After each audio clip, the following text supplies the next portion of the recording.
Whoa, it's good. Anybody out there? Well, today is the Ides of March, a very momentous day, a historical day, and the day that H.P. Lovecraft died back in 1937. So I wanted to do a tribute to him and show off my Lovecraftian library.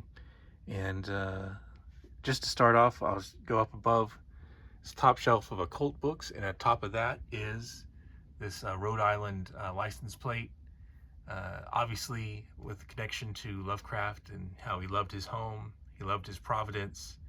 So I've got that there. And just across the way is a portrait of Obed Marsh that I found in Goodwill.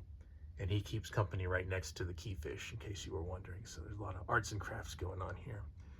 But I've got this Lovecraftian biography here. It's very interesting, lots of pictures, a good summation of his life. And these are some Arkham House return labels.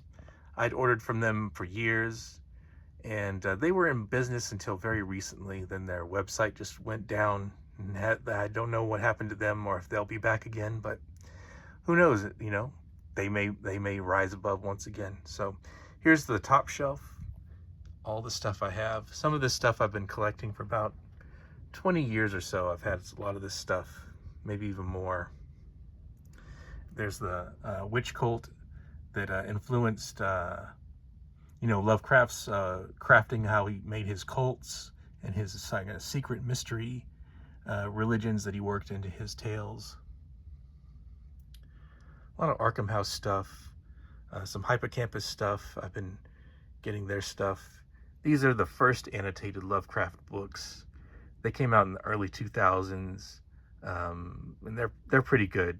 Oddly enough, they don't have tables of contents in them, so that was a weird thing to leave off. But no matter, they're good books, and that's what replaced my Del Rey paperbacks when I started getting those. And right next to it, Subtler Magic, which is S.G. Joshi's book-length essay on the philosophy that kind of underpins Lovecraft in his writing. Stuff about Nietzsche and whatnot, so that's a cool book from Wildside Press. Second shelf, a lot of Robert E. Howard stuff, but also more Lovecraft, including yet another S.T. Joshi book, Lovecraft in a World in Transition. That one's autographed. H.P. Lovecraft Encyclopedia. It was probably the most expensive single book I've bought, and but I had to have it, and that's when I said, I'm going to be a real Lovecraft collector, such as it is. And so I went ahead and bought that. Other stuff, including the L. Sprague de Camp Lovecraft biography, and the Burleson Lovecraft book is one of the first books on Lovecraftian criticism, so that's pretty cool. And yeah, I'll have to do stuff on my Robert E. Howard books one day as well. One other thing, I've got this roadmap to Providence there. I've never been there. I have no plans to go there, but it's nice to have.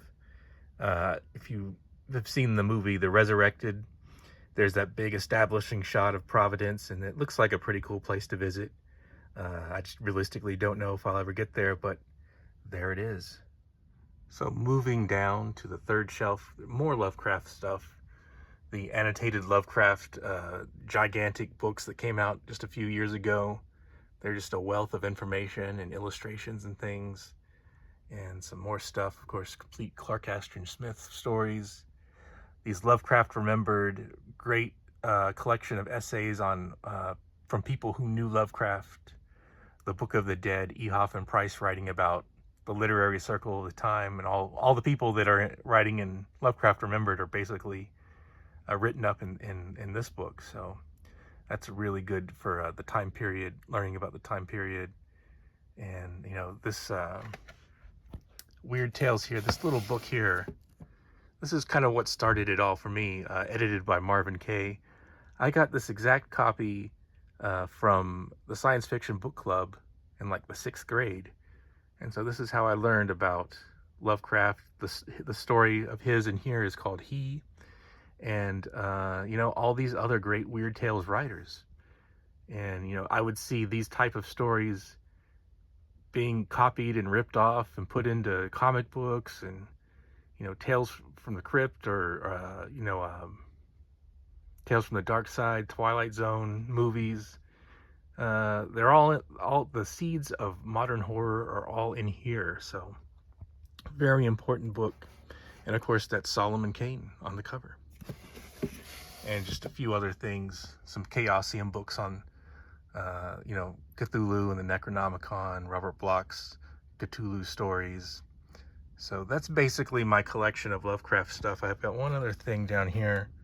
It's Nightmare Countries, and this is a Barnes & Noble coffee table book, a bargain book, and it covers the man and his creations, his cosmic horror, both his stuff and the stuff it inspired down the line, the other books and movies that either wanted to expand upon his work or just rip him off. It's all in here.